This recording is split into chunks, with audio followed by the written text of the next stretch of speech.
Tight race here. It'll be interesting to see who wants to take the lead. They're also fighting for lanes in this event. The lanes for the final are drawn from the first 4 qualifiers, or the fastest 4 qualifiers from both semis, and then the outside lanes in the final are drawn from the next 4. So like swimming, you think it's an advantage to be in the centre in track and field? Oh, certainly. Those 4 lanes in the middle are vitally important. You know that the top guys are going to be in the middle, so if you run a bad race, say if Carl ran a bad race and ended up in lane 8, it'd have no one to focus on. So here's the setup for the first semi-final. Nigerian in 1, who was 4th in the World Junior Championships. Raymond Stewart in lane 2, who was the bronze medalist behind Johnson and Lewis in Rome, and a finalist in Los Angeles. So from 1, there's Adeniken from Nigeria, 4th in the World Juniors and 4th in the African track and field. He's done a great job to get to the semi-finals. Raymond Stewart Jamaica, finalist in Los Angeles, bronze medalist last year, has run 9.99 this year. There's a former world record holder, Calvin Smith. First run as an individual in the Olympic Games. One of the big shots here. Desai Williams of Canada. Has been around for so long. Semi-finalist in Los Angeles, but has never been running better. There's the king, Carl, defending champion. No man has won the Olympic Games 100 metres 4 years apart. Lane 6, Myles-Mills of Ghana, who was the winner of the African Track and Field Championship this year. Mardi of Indonesia, 4th in the Asian Track and Field Championships in 1987. And the Brazilian, Arnaldo Silva. Raylene, the action should be from 2 to 5. Stewart, Smith, Williams and Lewis. That's right. I'd say Lewis and Smith are going to have a really tough race. Desai Williams ran quite well in his round yesterday, and Raymond Stewart is a regular finalist, bronze medalist from last year's World Championships. We're looking for good things from him too. There's no flying starters here.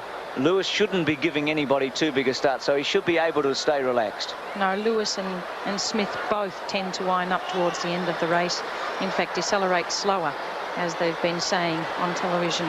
Lewis winds up particularly well from about 30 through to 70, and Carl Smith, I'm sure, can go with him. It's been thought that Calvin Smith's highest speed is as fast as Lewis's. Do you think if they're together at 50, Smith can cause an upset here? I wouldn't be surprised if he tries to pin one on Lewis at this stage, because it must give him a psychological lift some hours before the final. As for Lewis, I don't think it'd harm him too much. I don't think much does. So Lewis goes from 5. An hour and a half to the final. And this is where he'll really want to establish himself, like he did yesterday in the second round, where he ran 9.99. The winds have been swirling a bit in the stadium, but generally they've been tailwinds. And we saw Florence Griffith-Joyner run an Olympic record only half an hour ago. They're nearly set. Semi-final men. Lewis 5, Smith in 3. And Adeniken, the young Nigerian, the occasion must have been too much for him, because he stood up and then wanted to go. So he loosens up a bit. Carl loosens up, walks back. Disconcerting at all for the top runners with a break? It seems to be. Most of them look as though they just want to get on with it. They don't want to muck around with false starts at this stage. They're all set, and Adeniken just moved way before the gun. It's interesting to see Lewis there when they're in the poised position. He's higher than anybody else. His backside's up higher than anybody else, and it does take him a while to get into stride. Probably has a lot to do with his height. He's got such long legs, he has to get them uncoiled to a certain degree. Could also account for his slowish movement off the blocks, because he's got to get himself back down and into a running position. Ben Johnson goes in the next semi-final against Linford Christie, Dennis Mitchell. Calvin Smith, 9.93 in Colorado Springs in 1983. The world champion in the 200 metres. Desai Williams, semi-finalist in 1984. Carl Lewis, the defending champion.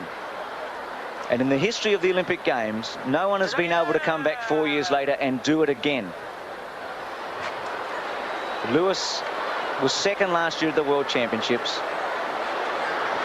In the major championships, he's contested 10 events and won 9 gold medals and 1 silver medal.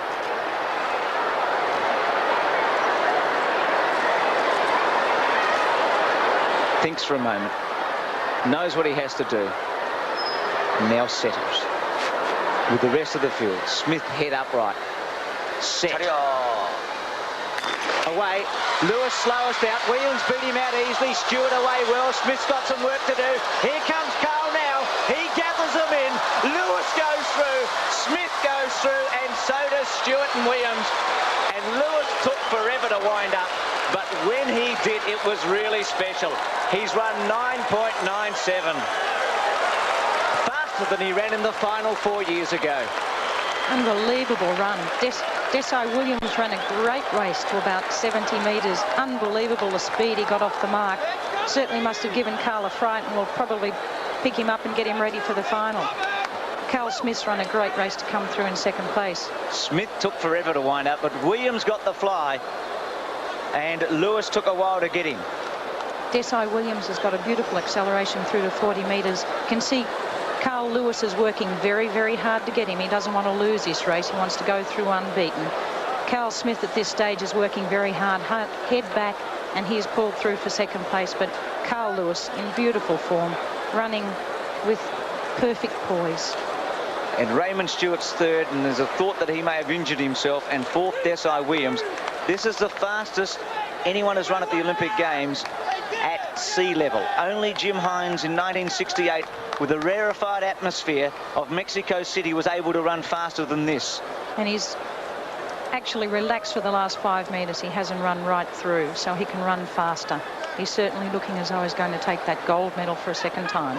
So what can Ben do now in the next semi-final? What does he have to do to set up this showdown in Seoul, Raylene? What can Johnson do now to take the points off Lewis? Ben has to actually run as fast or faster if he can to take the pressure off himself for the final. If he doesn't come up with a sub 10-second run, he's certainly going to have to do a lot of work in the next hour and a half before the final.